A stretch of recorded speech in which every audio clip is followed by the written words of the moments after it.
नमस्कार. एबी मराठीमध्ये मी समाधान आपलं स्वागत करतोय. पुण्यश्लोक अहिल्यादेवी होळकर सोलापूर विद्यापीठ सोलापूरचा 19वा युवा महोत्सव आणि 19 युवा महोत्सवापैकी तिसऱ्यांदा स्वेरी जे आहे ते युवा महोत्सवाचं शिवधनुष्य पेलतं आहे आणि सोलापूर विद्यापीठामध्ये स्वेरी कॉलेजकडून विद्यार्थी म्हणून वाङ्मय विभागाचं पारितोषिक प्राप्त करणारा विद्यार्थी, ते विद्यार्थी कल्याण मंडळाचे सदस्य आणि आता युवा महोत्सवाच्या नियोजनाची संपूर्ण धुरा सांभाळणारे प्राध्यापक यशपाल खेडकर माझ्यासोबत आहेत. त्यांच्याशी मी खरं तर बोलणार आहे. खरं तर एक विद्यार्थी म्हणून युवा महोत्सवात स्वेरीचा त्या ठिकाणी सहभागी होत होता आणि आज युवा महोत्सवाचे तिसऱ्यांदा आयोजन स्वेरी करत आहे. विद्यार्थी ते आज युवा महोत्सवाच्या संयोजनाचा मुख्य आधार, ही जबाबदारी, इथपर्यंतचा प्रवास कसा होता, काय अनुभव आले, काय शिकायला मिळाले? नमस्कार. खरं तर या प्रश्नाचं उत्तर मला दरवर्षी सापडतं आणि दरवर्षी मी नव्यानं या प्रश्नाच्या उत्तराच्या शोधामध्ये नेहमी जात असतो. पहिल्यांदा 2008 साली ज्यावेळी स्वेरीमध्ये हा युवा महोत्सव झाला त्यावेळी मराठी वक्तृत्व आणि वादविवाद या स्पर्धांमधून मी पारितोषिकं मिळवली. पुढं आंतरविद्यापीठ स्पर्धेमध्ये सुद्धा आपल्या पुण्यश्लोक अहिल्यादेवी होळकर सोलापूर विद्यापीठाचे जे तत्कालीन सोलापूर विद्यापीठ होतं त्याचं प्रतिनिधित्व करण्याची संधी मिळाली. NSSच्या राष्ट्रीय युवा महोत्सवामध्ये सुद्धा मला सोलापूर विद्यापीठाला त्याचा प्रतिनिधी म्हणून जायचा मान चेन्नईमध्ये मिळाला. ह्या सगळ्या ज्या गोष्टी होत्या त्या व्यक्तिमत्वाला एका विकासाच्या वेगळ्या टप्प्यावर घेऊन जाणाऱ्या होत्या. त्यानंतर प्राध्यापक म्हणून आदरणीय प्राचार्य डॉक्टर BP रोंगे सरांनी मला याच महाविद्यालयामध्ये संधी दिली आणि त्यानंतर सांस्कृतिक विभागामध्ये या सर्व विद्यार्थ्यांना घेऊन युवा महोत्सवाचं दर्शन घडवताना एक संघ व्यवस्थापक म्हणून माणसाच्या आयुष्यामध्ये त्याचं व्यक्तिमत्व विकास होण्यासाठी या कलागुणांचं किती महत्त्व असतं हे मलाही समजलं आणि मी विद्यार्थ्यांनासुद्धा पटवून देण्यामध्ये यशस्वी ठरलो. कालांतरानं युवा महोत्सवाच्या संयोजन समितीमध्ये सुद्धा मला काम करण्याची संधी मिळाली आणि वाङ्मयाचा माणूस असतानासुद्धा मला मुख्य रंगमंचाला बऱ्याच वेळा मुख्य रंगमंचाचं व्यवस्थापन करण्याचं काम, त्याची संधी मला मिळाली, ज्याचा मला अत्यंत पुरेपूर फायदा युवा महोत्सवाच्या आयोजनामध्ये झाला. 2016चं युवा महोत्सव असेल किंवा त्यानंतर आता सध्या जे 2023चं युवा महोत्सव असेल, याच्यामध्ये सगळ्यात जास्त आणि हेवी रंगमंच म्हणून जो ओळखला जातो तो जो मुख्य रंगमंच आहे, त्या रंगमंचाच्या बाबतीमध्ये यावेळी सर्वच कलाकारांनी माझ्याकडे खूप समाधान व्यक्त केलं की एकांकिका पाहण्यासाठी सर यावेळी आवाजाचा कुठलाही प्रॉब्लेम आला नाही, लाईटचा कुठला प्रॉब्लेम आला नाही आणि म्हणून यावर्षी एकांकिका स्पर्धेला पाहणाऱ्या सर्व रसिक श्रोत्यांची जी काही संख्या होती ती आत्तापर्यंतच्या युवा महोत्सवामध्ये कधी दिसली नाही, तेवढ्या मोठ्या प्रमाणामध्ये आपल्याला इथं दिसलेली आहे. या आयोजनाचा भाग करत असताना केवळ हे आयोजन मी एकटा करू शकत नाही, याच्यामध्ये आदरणीय प्राचार्य डॉक्टर BP रोंगे सर यांचं नेहमीच मार्गदर्शन असतं. अशा पद्धतीच्या आयोजनाला सरांचं खंबीर पाठबळ असतं आणि विद्यापीठासाठी स्वेरीज कॉलेज ऑफ इंजिनिअरिंग किंवा स्वेरीच्या ज्या सर्व संस्था आहेत त्या आपल्या विद्यापीठाच्या उत्कर्षासाठी, विद्यापीठाच्या आपल्या विद्यार्थ्यांच्या हितासाठी आम्ही जेवढं तो काही सर्वतोपरी मदत, जेवढं काही सहकार्य करण्याची आम्हाला वेळ येईल ते करण्यासाठी आपण नेहमीच सज्ज असावं असं आदरणीय प्राचार्य डॉक्टर BP रोंगे सरांचं सांगणं असतं आणि त्यानुसारच युवा महोत्सव मिळाल्यानंतर आम्ही सर्व पातळ्यांवर, सर्व समित्यांचे समन्वय आणि त्याचे जे काही आम्ही निरीक्षक नेमले होते त्यांच्या माध्यमातून या सर्व समित्यांची अत्यंत उत्तम पद्धतीनं बांधणी केली आणि त्या माध्यमातून एक एक कामं करत आज हा युवा महोत्सव एका यशस्वीतेच्या टप्प्यावर आपण आणून ठेवलेला आहे. सरांचं नेहमी एक म्हणणं असतं की आपण जे करतो ते काम आपण प्रामाणिकपणे आणि पूर्ण निष्ठेनं केलं पाहिजे आणि तो एक जो संस्कार आहे तो आता आपल्याकडं आलेला आहे. इथला विद्यार्थी घडावा, इथला कलाकार घडावा, यासाठी या 3-4 दिवसामध्ये जरी आम्हाला रात्रीचाही अक्षरशः शब्दशः दिवस करावा लागत असला तरीसुद्धा ती जी प्रेरणा आहे, ती जी ऊर्जा आहे आयुष्यामध्ये हा युवा महोत्सव देतो. 365 दिवस आपण आयुष्यामध्ये कामकाजामध्ये नेहमीच मग्न असतो, पण या युवा महोत्सवाचे 4 दिवस उरलेले 361 दिवस काम करण्याची प्रेरणा देतात आणि म्हणून विद्यार्थी म्हणून आपल्याला युवा महोत्सवाने घडवलं तर आता आपण युवा महोत्सवाच्या माध्यमातून विद्यार्थ्यांना घडवावं हा एक विचार घेऊन मी कार्यरत आहे आणि जोपर्यंत माझ्या शरीरामध्ये ऊर्जा असणार आहे, चैतन्य असणार आहे, तोपर्यंत मला वाटतं की हा उन्मेष सृजन रंगाचा असाच बहरत राहो, फुलत राहो आणि आपल्या सगळ्यांची भेट या माध्यमातून नेहमीच घडत राहो. अनेक जे जुने कलाकार आहेत ते युवा महोत्सवाला त्या ठिकाणी भेटत असतात. मात्र युवा महोत्सवाचं आयोजन करण्यासाठी बरीचशी महाविद्यालय तयार होत नाहीत, अनेक अडचणींचा सामना करावा लागतो आणि तुम्ही स्वतः विद्यार्थी कल्याण मंडळाचे एक सदस्य आहे. यावर्षी लोककलेसारखा कला प्रकार त्या ठिकाणी विद्यापीठ आणत नव्हतं, रजनीश कामत सरांच्या मार्गदर्शनाखाली आणि त्यांच्या निर्णयामुळे ते 24 तासात निर्णय झाला आणि तुम्ही बघितलं असेल तर संपूर्ण स्टेजपैकी ते स्टेज जे आहे ते 3 दिवस अगदी दणाणून त्या ठिकाणी गेलं आहे. तर हा लोककलेचं जे यावर्षी समाविष्ट केला एक विद्यापीठाचा प्रतिनिधी म्हणून तुम्ही त्याच्यासाठी केलेलं नियोजन आणि त्याच्या माध्यमातून जी कला पुढे येते त्याच्याकडे कसं बघताय? लोककला हा विषय खरं तर प्रत्येकाच्या जिव्हाळ्याचा आणि हृदयाशी अत्यंत जवळून निगडीत असणार आहे. कारण लोककला ही लोकांची कला आहे, ही सामान्य माणसाची कला आहे, त्याच्या जगण्याशी निगडीत असणारी कला आहे. त्यामुळं त्याचं असं काही समजून घेण्याचं अवघड शास्त्र नसल्यामुळं त्या कलेच्या माध्यमातून माणूस एकमेकाला सहजपणे कनेक्ट होतो. आणि म्हणूनच प्रबोधनासाठी बऱ्याच वेळा आपण जर पाहिलं असेल आयुष्यातली रोजची जी काही आपली जगण्याची घालमेल आहे ती विसरण्याचं माध्यम म्हणून आपण जर पाहिलं तर लोककला ही आयुष्यामध्ये फार महत्त्वाचं काम करते. दुसऱ्या बाजूला लोककला आपला संस्कार आणि परंपरा जपण्याचं सुद्धा एक महत्त्वाचं काम करते.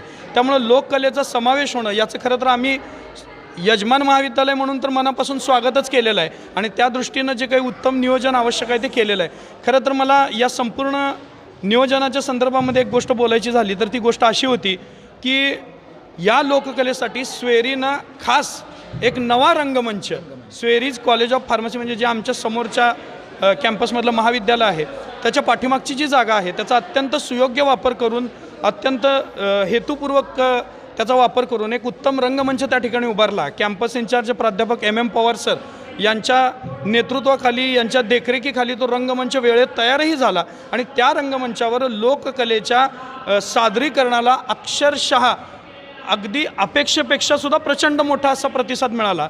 त्यासाठी जे काही कष्ट घेतले होते ते खरं तर सत्कारणी लागलेले आहेत आणि आम्ही उद्घाटनाला सुद्धा सन्माननीय प्राध्यापक डॉक्टर गणेश चंदन शिवेसारखे लोककलाकार आणले. त्याचं महत्त्वाचं हे होतं की या उद्घाटनाच्या माध्यमातून लोककलेची जी काही भूमी आहे ती ही भूमी घडावी आणि या भूमीच्या माध्यमातून इथला कलाकार घडावा. एक गोष्ट आहे की 2016ची मी आपल्याला आठवण करून देऊ इच्छितो, आपणही त्यावेळी होता, की 2016ला समारोपाच्या कार्यक्रमामध्ये ज्यांचं नाव आम्ही मंचाला दिलं होतं त्या भारूड सम्राज्ञी चंदाताई तिवाडी यांनी एक खंत बोलून दाखवली होती की माझ्या गोपाळपूरच्या मातीमध्ये हा युवा महोत्सव होतो आहे, पण भारूड हा कलाप्रकार त्यावेळी वगळला गेला होता. तर मला आज आनंद होतो आहे की चंदाताईंचं स्वप्न होतं, त्यांची जी अपेक्षा होती ती अपेक्षा आपण पूर्ण करू शकलो आणि तीसुद्धा गोपाळपूरच्या मातीतच पूर्ण झाली. लोककलेची सेवा करण्याची संधी स्वेरीला जी मिळालेली आहे ती एक अत्यंत महत्त्वाचा योगायोग आणि आम्हाला विठ्ठलानं दिलेली सुदैवी संधी असं आम्ही त्याचं वर्णन करू. तुम्ही विद्यार्थी कल्याण मंडळाचे सदस्य आहात म्हणून आणि वाङ्मयाचा आहात म्हणून तुम्हाला प्रश्न विचारला. यावर्षी वक्तृत्वाचा जो इव्हेंट होता त्याच्यामध्ये थोडेसे बदल करण्यात आले आणि अनेक जे स्पर्धक होते, काही माझी वक्तृत्वात काम करणारी जी बोलणारी पोरं होती त्यांच्याकडून थोडीशी नाराजी तुमच्या या विभागाच्या विषयी आली की वक्तृत्व स्पर्धा ही तयारीची न घेता उत्स्फूर्त घेतली असती तर त्याच्यातून खऱ्या अर्थानं कस लागतो, मात्र ती घोकमपट्टीची स्पर्धा झाली का अशा आशयानं त्या वक्तृत्वाच्या स्पर्धेला अगोदर तयारीचे विषय दिले, त्याच्यानंतर मग त्याच्यामध्ये कुठं या ठिकाणी तुम्ही नियोजन करते आजचा किंवा विद्यार्थी कल्याण मंडळात का हा बदल केला आणि त्याच्यामध्ये पुढे जाऊन सुधारणा होणं अपेक्षित आहे? आता या संदर्भामध्ये बोलत असताना या नियमाच्या संदर्भामध्ये नेमक्या कोणत्या भूमिकेतून बदल केला गेलेला आहे याची मला खरं तर स्पष्टपणे मी सांगतो की पुरेशी कल्पना मला नाही. तसं पाहायला गेलो तर मी जो घडलो किंवा मी ज्यावेळी या स्पर्धांमध्ये भाग घेतला त्यावेळीसुद्धा उत्स्फूर्त पद्धतीच्याच वक्तृत्व स्पर्धा होत्या, मी त्याच्यामधूनच कम्पीट केलं होतं निश्चित आहे. पण जर आपण वरच्या बाजूच्या स्पर्धा पाहायला गेलो इंद्रधनुष्य, वेस्ट झोन किंवा नॅशनल, अशा वेळी आपल्याला आधीच विषय दिले जातात आणि त्याच्यावर उत्तम पद्धतीची तयारी करून घेतली जाते. उत्स्फूर्त विषय मांडत असताना आणि तयारीचे विषय मांडत असताना एक किंचितशी सूक्ष्मसा फरक आपल्याला नेहमीच दिसत असतो. तो नक्की तिथं आहे हे मलाही मान्य आहे, मी त्याच्यामधलं काही दुमत नाकारत नाही. शेवटी उत्स्फूर्तचा जो वाङ्मयाचा माणूस आहे तो अभ्यासू असतो, तो व्यासंगी असतो, हे सुद्धा सत्य त्या माध्यमातून नाकारून चालत नाही. परंतु तयारीच्या विषयामधून एक गोष्ट निश्चित मला वाटते की ही घडेल की निदान वक्तृत्व किंवा वाङ्मय, कारण जवळपास काही वर्षापूर्वीच्या युवा महोत्सवाच्या आधी एक अशी बातमी आलेली होती की वाङ्मयाची थोडीशी वाताहत चाललेली आहे, स्पर्धकाची संख्या कमी होते, तर किमान वक्तृत्वाच्या स्टेजवर उभं राहण्याचं सामर्थ्य तरी त्या विद्यार्थ्याला मिळावं, त्याला निदान भाषण करण्यासाठीचं एक धाडस त्याच्या अंगी यावं, सभाधीटपणा यावा, या उद्देशानं कदाचित सहभाग वाढावा म्हणून हा असा विषय देण्याचा निर्णय कदाचित झाला असावा. जर या स्पर्धांना अशाच पद्धतीचा रिस्पॉन्स कायम राहिला तर कदाचित परत आपल्याला जुन्या पद्धतीच्या वक्तृत्व स्पर्धा भविष्यामध्ये पाहायला मिळतील. पण भविष्याबाबत आत्ताच काहीतरी सुतोवाच करणं हे थोडंसं आतताईपणाचं ठरेल, घाईचं ठरेल. त्यामुळे यावेळच्या वक्तृत्व स्पर्धाला पर्यायानं आपल्याला सहभाग वाढलेला दिसतो. सहभागामुळे चुरस वाढलेली दिसते.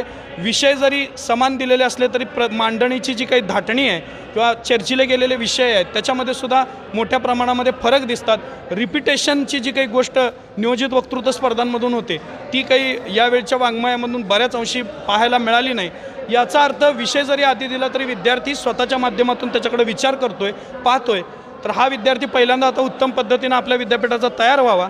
वाङ्मयाचे अनेक मोठमोठी नावं घेता येतील असे विद्यार्थी आपल्याकडून तयार झालेत. भविष्यामध्ये असेच वाङ्मयाचे चांगल्या पद्धतीचे आपले वक्ते या ठिकाणी तयार होतील हीच आशा या वक्तृत्वामध्ये केलेल्या बदलाच्या निमित्तानं आपण व्यक्त करूया.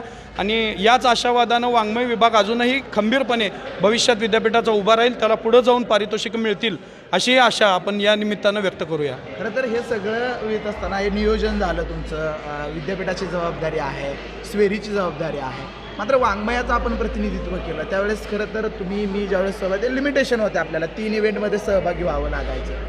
प्राध्यापक यशपाल खेडकर आणि आत्ताचे 39 कलाप्रकार, यशपाल खेडकरांच्या मनात एक खंत आहे की मी हे 3 इव्हेंट सोडून या इव्हेंटला मला कधीतरी प्रेझेंटेशन करता आलं असतं. हे सगळं बघत असताना, युवा महोत्सव आयोजन करत असताना आणि आत्ता विद्यार्थी म्हणून जर सहभागी व्हायची संधी दिली तर सगळ्यात जास्त थिएटरचा कुठला इव्हेंट प्रेझेंट करायला त्या ठिकाणी आवडेल? मला सगळ्यात जास्त जर थिएटरमध्ये आजच्या घडीला मला जर विचारलं की कुठल्या स्पर्धा प्रकारांमध्ये तुम्हाला सहभागी व्हायला आवडेल तर माझं युवा महोत्सव समितीमध्ये आल्यापासून जे आवडतं काम राहिलेलं आहे आणि आता ते माझं प्रेम झालेलं आहे ते म्हणजे एकांकिका स्पर्धांमधून मला निश्चित माझ्या कलागुणांची काही जर चमक दाखवता आली तर ती दाखवायला निश्चित आवडलं असतं. पण आता काही एकांकिकेमध्ये म्हणजे आता काम करायला मी विद्यार्थी कलाकारही नाही, पण बघून खूप आनंद होतो आणि असं वाटतं की ह्या एकांकिका स्पर्धेच्या माध्यमातून सुद्धा उत्तम पद्धतीचे अभिनेते, दिग्दर्शक, या संपूर्ण नेपथ्याची जबाबदारी घेणारे कला दिग्दर्शक घडावेत आणि यांनी सोलापूरच्या मातीचं आपल्या विद्यापीठाचं नाव अटकेपार पोचवावं हेच एक स्वप्न आता आहे. आणि या सध्याच्या युवा महोत्सवात घडलेल्या कलाकारांमधनं आता आपण पाहिलं की गुरव नावाचे आपले 2019चे जे बेस्ट ॲक्टर होते त्यांचा चित्रपट आता या ठिकाणी इंटरनॅशनल फॉल्म येतो आहे. तर असे विद्यार्थी आपले या कलाक्षेत्रामध्ये झळकावेत, त्यांनी त्याचं नाव मोठं करावं हीच फक्त एक आशा आहे. बाकी एकांकिका हे नेहमीच माझ्या हृदयाच्या जवळ राहिलेल्या आहेत, त्यामुळे त्यात निश्चित काम करायला मलाही आवडलं असतं. हे अगदी शेवटाकडे जात असताना तुम्हाला स्टेजला जायचं आहे. स्टेज अजून 1 दिवसाचा युवा महोत्सव त्या ठिकाणी बाकी आहे. 3 दिवसाचं हे नियोजन होतं, अचानक काही बदल झाले. या नियोजनाची खूप मोठी जबाबदारी होती आणि संयोजक महाविद्यालय दुहेरी भूमिकेत यशपाल खेडकर त्या ठिकाणी मला पाहायला मिळाले. एक विद्यापीठाचा प्रतिनिधी, संयोजक महाविद्यालयाची जबाबदारी आणि हे सगळं करत असताना काही अशा अडचणी आल्या, त्या अडचणी सोडून पुढे जात असताना त्यातून शिकायला मिळालं आणि आत्ता 3रा दिवस संपतोय, तो उद्याचा 1 दिवस राहिलेला आहे. काय अशी आठवण आहे जी आठवण कायमस्वरूपी ह्या 3 दिवसात यशपाल खेडकरांच्या सोबत राहणार आहे? खरं तर युवा महोत्सव मागच्या कित्येक वर्षातून पाहत असताना हा महोत्सव माझ्याकडं मी महोत्सव म्हणून बघत नाही तर माझ्या कुटुंबाचं एक गेट टुगेदर या भूमिकेतून याच्याकडे बघतोय. कारण या युवा महोत्सवाच्या माध्यमातून अनेक महाविद्यालयांच्या प्राध्यापकांशी, विद्यार्थ्यांशी ओळखी झाल्या. कित्येक विद्यार्थी जे सुरुवातीच्या काळामध्ये माझ्यासमोर सादरीकरण करत होते ते आता संघ व्यवस्थापकाच्या, प्रशिक्षकाच्या भूमिकेमध्ये मला पाहायला मिळतात. तर आठवणी याच असतात की युवा महोत्सवाला विद्यार्थी येतात, युवा महोत्सवाला विद्यार्थी आल्यानंतर ते भेटतात, जुन्या आठवणींवर चर्चा होते. अनेक वेळा काही बदल करावे लागतात, त्यावेळी त्यांचंही सहाय्य मला घ्यावं लागतं. आणि या सगळ्यांना पुढे घेऊन जात असताना या युवा महोत्सवाची सगळ्यात महत्त्वाची आठवण ही आहे की यावेळी मी मागच्या सर्व युवा महोत्सवातून धडा घेत असताना एक गोष्ट मला लक्षात आली की थिएटरच्या इव्हेंटला सगळ्यात जास्त वेळ थिएटर चालतं, पण तिथली रंगमंचीय व्यवस्था प्रत्येक वेळी कुठं ना कुठं फेल जाताना दिसते. मग ते साऊंडची व्यवस्था असेल, लाईटची व्यवस्था असेल किंवा त्या मंचाच्या नियोजनाच्या संदर्भातली व्यवस्था असेल. यावेळी मला फक्त आयुष्यभर आठवणी त्या राहतील की हा मंच जो आमच्याकडं एका मोठ्या ऑडिटोरियमच्या स्वरूपामध्ये उभा आहे त्या मंचाला एकांकिकेच्या पूरक रंगमंच बनवत असताना माझ्या महाविद्यालयातल्या टीमने डॉक्टर ND मिसाळ सर, प्राध्यापक अजिंक्य देशमुख, प्राध्यापक आकाश पवार, प्राध्यापक सपकाळ यांच्या नेतृत्वाखाली मुख्य रंगमंचाच्या उभारणीकरता आणि जे लोककला मंच आहे तिथं तिथल्या प्राध्यापकांनी जे काही कष्ट घेतलेले आहेत ते करत असताना रोज नव्या अडचणी उभ्या राहत होत्या. पण एक अभियांत्रिकी महाविद्यालय असल्यामुळं या अडचणी आमच्या पातळीवर आम्ही ज्या पद्धतीनं सोडवल्या ती एक गोष्ट म्हणजे एक आयुष्यातली दंतकथा ठरावी अशा पद्धतीच्या आठवणी त्या रंगमंच उभारणीच्या पाठीमागं आहेत.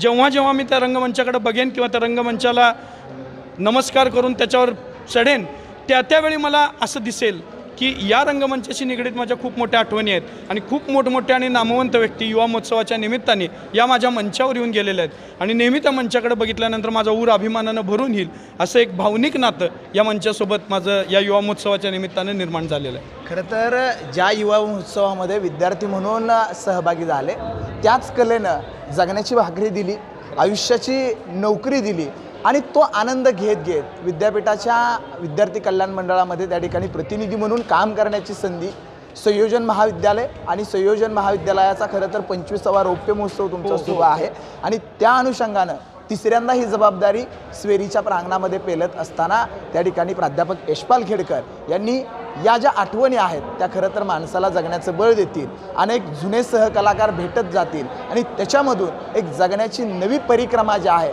ती पुन्हा आपणाला त्या ठिकाणी जगता येईल. हा त्या ठिकाणी संवाद साधला. खरं तर खूप धावपळ होती, त्या ठिकाणी मुख्य रंगमंचाची तयारी सुरू होती, मात्र या धावपळीतही माझ्याशी त्या ठिकाणी संवाद साधला आणि पुन्हा एकदा नव्या आठवणींना उजाळा देत नवी त्या ठिकाणी भरारी घेण्यासाठी आपण त्या ठिकाणी सज्ज आहोत आणि निश्चितपणानं तुम्हाला सुद्धा विद्यापीठाला सुद्धा त्या ठिकाणी ज्या अडचणी आहेत त्या अडचणींचा सामना करत ग्रामीण भागातील कलाकारांना एक वेगळं व्यासपीठ या युवा महोत्सवाच्या माध्यमातून तुम्ही आत्तापर्यंत देत आलेला आहात. तीच परंपरा कायम राहील हाच आशावाद मी या ठिकाणी व्यक्त करतो. व्हिडिओ जर्नलिस्ट गोपाळ माळीसह मी समाधान काळे, पंढरपूरहून.